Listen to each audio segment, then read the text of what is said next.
Primeira carta do apóstolo Paulo aos Coríntios, capítulo 2, verso 9, diz assim: mas como está escrito, as coisas que os olhos não viram, nem ouvidos ouviram, nem penetraram o coração do homem, são as que Deus preparou para os que o amam. Amém? Pode sentar com a palavra aberta, em nome de Jesus. Presta bem atenção, a gente vai trabalhar todo o capítulo 2 de 1 Coríntios. Se os irmãos quiserem, tem um ventilador aqui, pode ligar, tá? Só pedir aí para o Pedro. Tá bom. Amados, eu tenho percebido algo que acontece às vezes, até nos nossos cultos, nos cultos de uma maneira geral. A gente se acostumou, amém? Vamos focar a atenção aqui. A gente se acostumou com o culto, a gente se acostumou com a deidade, a gente se acostumou com o sagrado, né? A gente não tem mais a noção, por tanto tempo, né, vivendo na igreja, tendo contato com Deus, isso foi esfriando. Eu entendo que a forma de reavivar os nossos cultos, e quando eu falo reavivar, irmãos, a gente vai trabalhar isso hoje, eu não estou falando de línguas estranhas, embora eu creia, amém? Eu não estou falando de dons manifestos, embora eu creia. Inclusive, quero iniciar ainda esse ano, né, um ensinamento e um estudo sobre os dons espirituais. É fundamental para a vida da igreja. Tanto estudo para iniciar, né? Tem o de Apocalipse, tem o de Marcos, de Efésios. Irmãos, é muita coisa que vem por aí, pela graça de Deus. Porém, amados, o culto avivado, ele não é, ou uma vida cristã avivada, não é fluindo nos dons. É tendo intensidade, é tendo propósito, é tendo amor e dedicação. E eu não estou falando isso porque às vezes alguns de vocês, se não todos, estão com uma cara de sono, especialmente na quarta-feira, até eu inclusive. Às vezes dá umas 4 ou 5 horas da tarde, eu falo, hoje tem culto, né? Meu Deus do céu. Os clientes já me atazanaram o dia inteiro, já me falaram cada abobrinha, já pediram para eu fazer milagre nas vendas deles, mas estamos ali. Dá 4 ou 5 horas, cabeça explodindo, toma ali de pirona para dentro e vamos para o culto. Eu não estou falando que a gente não pode chegar cansado, até porque quem sou eu para proibir o cansaço, né? Quem dera eu tivesse tal autoridade de proibir o cansaço, a fadiga. Só que a gente precisa retomar um processo de intensidade e amor em Deus. Só que para isso não é só a gente chegar aqui e falar, olha só, tenha mais intensidade na sua vida, no seu devocional, tenha mais intensidade no seu culto. Aí você vai chegar aqui no domingo, na hora do louvor, vai ser o escudo por toda a minha... Aquela coisa não é gritaria. E eu não estou falando que não pode dar glória a Deus e aleluia. Pode, dê glória a Deus e aleluia, problema nenhum.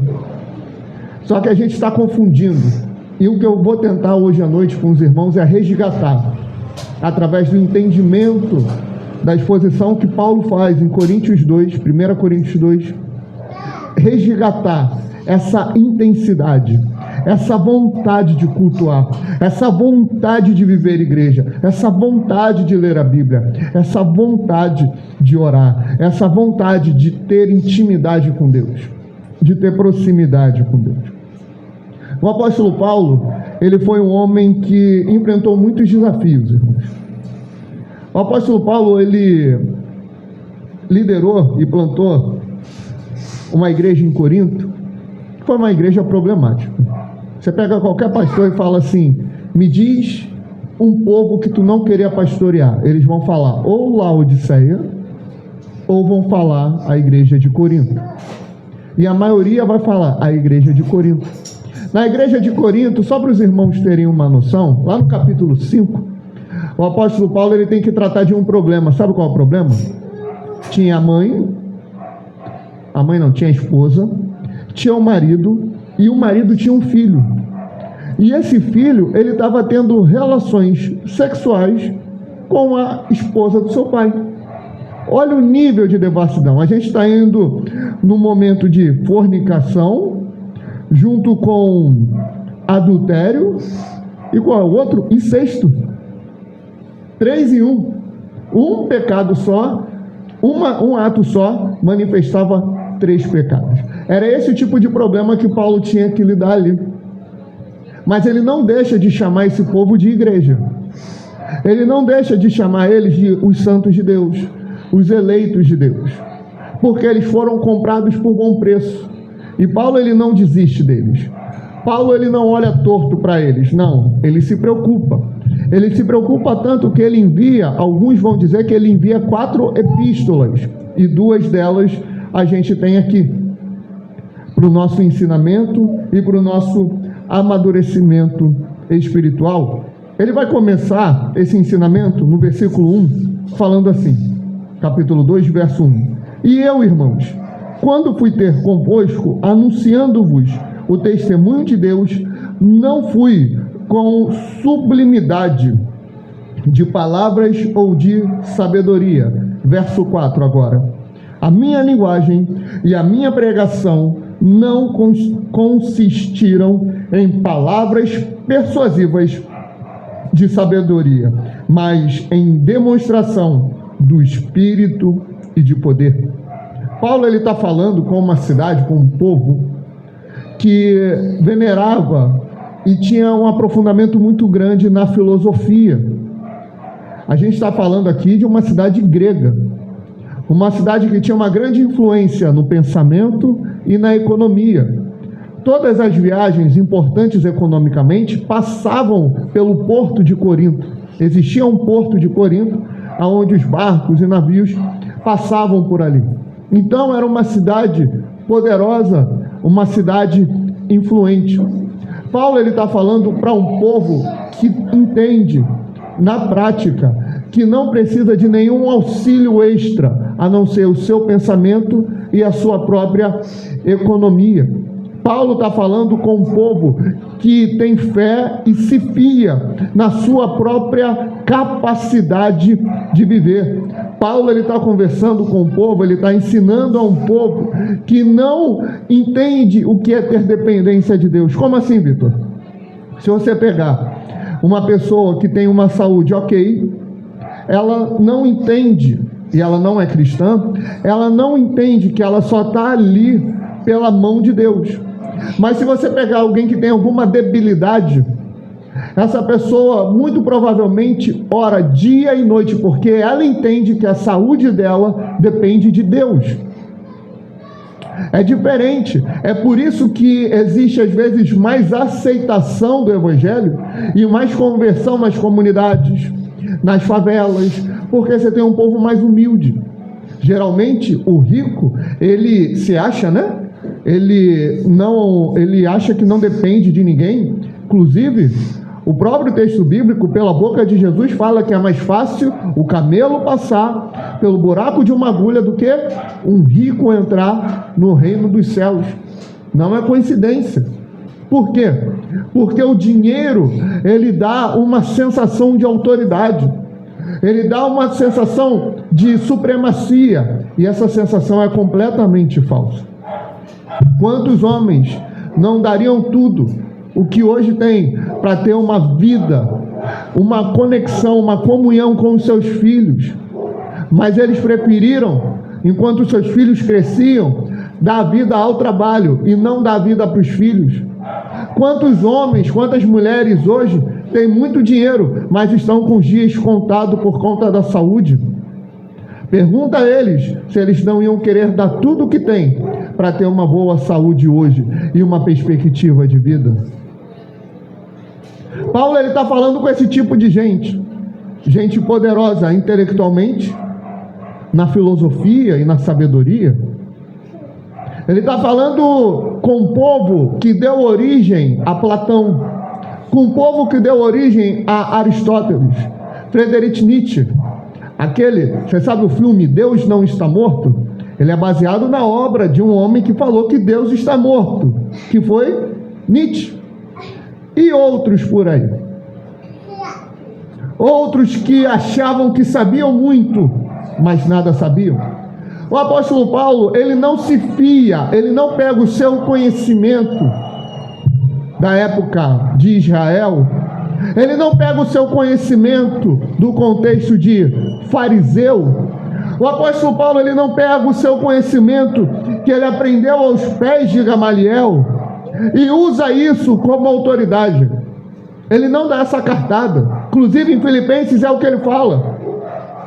Olha, eu sou judeu, fariseu, circuncidado ao 8º dia, e dá uma lista ali. Eu considero isso tudo como esterco, para mim não presta mais. Agora o meu foco é correr para o prêmio da soberana vocação. Aqui ele não usa essa autoridade fariseu, judeu, pseudo-sacerdote, não.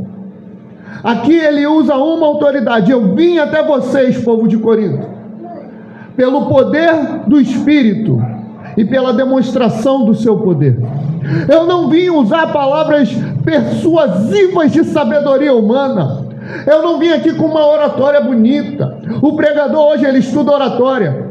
O pregador hoje ele estuda como falar em público, como se portar, como fazer rapó, como criar conexão com o povo, mas não estuda a Bíblia, mas não estuda a palavra de Deus, mas não estuda e não mergulha no Evangelho. Paulo não estava nem aí para as técnicas, para falar em público, para as técnicas, para falar para multidões, para mover multidões. Quem fazia isso era Hitler, que ficava treinando o seu discurso. Ele ficava lá treinando a intensidade, tem relatos disso, é só pesquisar. Os ditadores, eles fazem isso. Paulo, o treinamento de Paulo era de joelho, o treinamento de Paulo era no jejum, o treinamento do apóstolo Paulo era na oração, o treinamento de Paulo era tendo intimidade com Deus. Por isso ele tem autoridade para falar. Eu não vou até vocês com palavras persuasivas de sabedoria humana. Eu vou até vocês em espírito e em demonstração de poder. Paulo, ele está pegando um povo que o intelecto é o seu Deus. Ele está pegando outro povo que a lógica é a sua mãe, que são os judeus.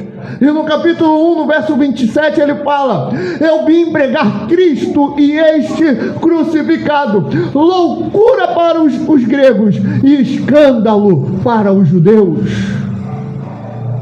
Paulo, ele não tinha uma preocupação, sabe, de encher eles de conhecimento. A preocupação de Paulo era atingir o coração, era atingir a mente pelo poder do Espírito Santo. E a pergunta que eu quero fazer para vocês nessa noite é: o Espírito Santo já te atingiu? O Espírito Santo, ele já mexeu com o teu interior? O Espírito Santo, ele já mexeu com o teu coração? O Espírito Santo, ele já mexeu com a tua mente? Olha no versículo 2: porque nada me propus a saber entre vós, senão é Jesus Cristo e este crucificado. O escândalo, a loucura que o mundo já viu, a maior delas, o maior escândalo, a maior loucura, foi o Filho de Deus, o Messias, o ungido, o Cristo, o próprio Deus encarnado, viver de forma vulnerável como humano e morrer na cruz do Calvário. E sabe qual foi a preocupação de Paulo? Eu vim anunciar esses aqui para vocês. Eu vim anunciar aquele que desde a eternidade é Deus, aquele que Isaías fala: e um filho se nos deu, um menino nos nasceu, e o principado está sobre os seus ombros, e o seu nome será chamado Maravilhoso Conselheiro, Deus Forte, Pai da Eternidade, Príncipe de Paz. Aquele que Moisés, quando ele estava perdido, ele estava confuso, ele estava com medo, a gente está falando de Moisés, quando ele estava assim: Senhor, o que eu faço? Moisés, toca na água, toca no mar, e o mar se abre. Quem deu a ordem foi Jesus. Esse Jesus é o que mandou fogo do céu lá por meio de Elias. É o que fez parar de chover e fez chover novamente. Esse é o Jesus que mandou o pão, que mandou a carne, que mandou as cebolas para o povo no deserto. Esse é o Jesus. Esse é o Jesus que abriu o Jordão. Esse é Jesus. Esse foi o que falou com Abraão: Abraão, sai da tua terra. Não era Abraão, era Abraão ainda. Abraão, sai da tua terra, sai da tua parentela, vai para onde eu te mostrar, Abraão. Esse Jesus, ele se fez homem, Coríntios, e morreu. Esse é o Evangelho. Essa é a doutrina que nós pregamos. É um escândalo, é um escândalo. A tua fé, irmão, ela só tem alguma validade porque Cristo morreu lá na cruz. Porque Cristo se entregou lá no Calvário. Cristo e esse crucificado. É o apoio da tua e é o apoio da minha fé. Verso 6. Na verdade, entre os perfeitos, falamos sabedoria, não porém a sabedoria deste mundo, nem dos príncipes deste mundo, que estão sendo reduzidos a nada. Mas falamos a sabedoria de Deus em mistério, que esteve oculta, a qual também preordenou antes dos séculos para a nossa glória, a qual nenhum dos príncipes deste mundo compreendeu, porque se a tivessem compreendido, não teriam crucificado o Senhor da glória. Basicamente, Paulo vira e fala: olha só, nós falamos dessa sabedoria, nós falamos desse evangelho, nós falamos dessa verdade, mas não é uma sabedoria segundo o príncipe deste mundo. Mas quem são os príncipes desse mundo que o apóstolo Paulo está falando? São os governantes, são os pensadores, são os influenciadores. Você já viu que hoje, com o advento das redes sociais, todo mundo tem opinião, né? Você pode não ter nenhum gabarito para o assunto, você não pode não ter estudado nada, mas o camarada vai, coloca um celular e dá o seu pitaco. Todo mundo quer ter opinião. Para o evangelho, então, teve uma, esse daí foi o cúmulo, né? Essa daí eu tenho que falar para os irmãos. Eu não sei se é mulher ou homem, né? Mas a pessoa lá, indivíduo, ser humano, falou assim: Deus é cheio de eus. Vamos separar aqui o D, tu tira o D de Deus, o que tem? Eus. Tem muitos eus. Tá de brincadeira, né, querido? Quer dar opinião. Ela, na mesma hora, ou ele, assassinou a teologia e a língua portuguesa, não é? Por quê? Quer trazer uma novidade para tentar destruir o evangelho. Não vão conseguir, amém? Não vão derrubar essa palavra que é eterna. Paulo está falando, essa sabedoria dos príncipes desse mundo não presta para nada. Sabe por quê? Porque a sabedoria desse mundo, há uns 60, 80, 100, 120, eu não me recordo agora, há um tempo atrás, pegava o adultério, e sabe o que ele fazia com o adultério? Criminalizava. Na época da senhora era crime, não, né? Quando a senhora nasceu, não, né? Então é mais para trás ainda. É a anciã da igreja, né? Fazer o quê? Mas já foi crime. Depois ele deixou de ser crime, mas era moralmente negativo na sociedade. Deixou de ser moralmente negativo, só passou a ser ruim. Hoje não, hoje ele é incentivado. Quando o marido está com algum problema no meio dos amigos, o que os amigos sábios, os príncipes desse mundo, aconselham? Vai lá, vai se divertir, vai se satisfazer, a mulher se matando em casa, e às vezes ao contrário também. Mudou. A sabedoria antes era crime, negativo, ruim. Ok, agora incentiva. Casamento não precisa nem falar, né? Eu ia falar que era homem com homem, olha só. Homem e mulher, agora é todas as letras do alfabeto, né? LGBTQIA+. E por aí vai. O mundo, ele vai mudando a sua sabedoria. Você vai para o Evangelho, você vai para a Palavra de Deus. Casamento, homem e mulher. Você vai para a Bíblia, você vai para o Evangelho. Adultério, pecado. Você vai para a Bíblia, mentir, pecado. O mundo, ele vai falar o quê? Jeitinho brasileiro. Tá certo ou tá errado? A sabedoria do mundo, ela vai mudando, ela vai mudando, ela vai mudando, ela vai mudando, para chegar ao ponto de hoje na nossa sociedade quererem discutir se pode ou não matar a criança no ventre. Olha o absurdo que nós chegamos. A sabedoria, segundo Deus, preserva a vida. E apenas ela. Mas o mundo, ele vai mudando, amados. O mundo vai mudando, o mundo vai mudando, vai mudando, vai mudando, vai mudando. Mudando. Vai mudando. Muda e muda. A sabedoria de Deus não. A sabedoria de Deus é eterna. Mas falamos, verso 7, a sabedoria de Deus em mistério que esteve oculta, a qual preordenou antes, presta atenção, antes dos séculos para a nossa glória. O Evangelho, ele chega a partir de Jesus. A graça chega a partir de Jesus, não como se fosse uma novidade, aquilo que estava acontecendo antes. O Evangelho, ele não vem ser revelado, instituído só ali depois da lei. Não, o Evangelho, ele começa lá atrás. Jesus, ele revela, mas ele é instituído lá atrás. Olha o que Paulo está falando. Ele preordenou essa sabedoria pelos séculos. Dos séculos, vem lá de trás.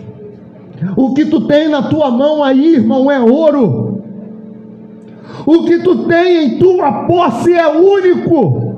Não tem outro livro igual a esse. Não tem livro mais vendido do que esse. Não tem livro mais questionado na história da humanidade do que esse que está na tua mão ou no teu celular. Não tem livro que tentaram mais destruir e hoje ele está aí. Versão revista e atualizada, revista e corrigida, nova versão transformadora, nova tradução na linguagem de hoje, um monte de versão, irmãos. Tem áudio na internet. Essa sabedoria que está na tua mão é ouro puro. A gente passa o dia querendo conquistar mais, querendo amadurecer, querendo avançar na nossa vida. Irmãos, avança na palavra de Deus. Faz igual a mãe de Tiago e a mãe de João. Senhor, é possível lá naquele grande dia os meus filhos, um sentar à tua direita e o outro sentar à tua esquerda. A preocupação daquela mãe não era com a faculdade do filho. A preocupação daquela mãe não era com o avanço financeiro e material dos filhos, mas a preocupação era com a espiritualidade deles. Queridos, olhe para aquilo que é fundamental. É por isso que Paulo fala, agora você vai entender esse versículo, mas como está escrito, as coisas que os olhos não viram, nem ouvidos ouviram, nem penetraram o coração do homem, são as que Deus preparou para os que o amam. Isso não está falando de uma promessa, você vai ter uma empresa, uma casa, vai ter isso, aquilo, outro. Irmãos, eu não sou contra nada disso. Eu trabalho e batalho muito para um dia conseguir dar para minha futura família algo nesse sentido. Porém, A nossa vida não consiste nos bens que possuímos. A nossa vida consiste em Deus.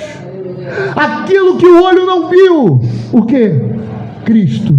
Aquilo que o ouvido não ouviu, o quê? O crucificado.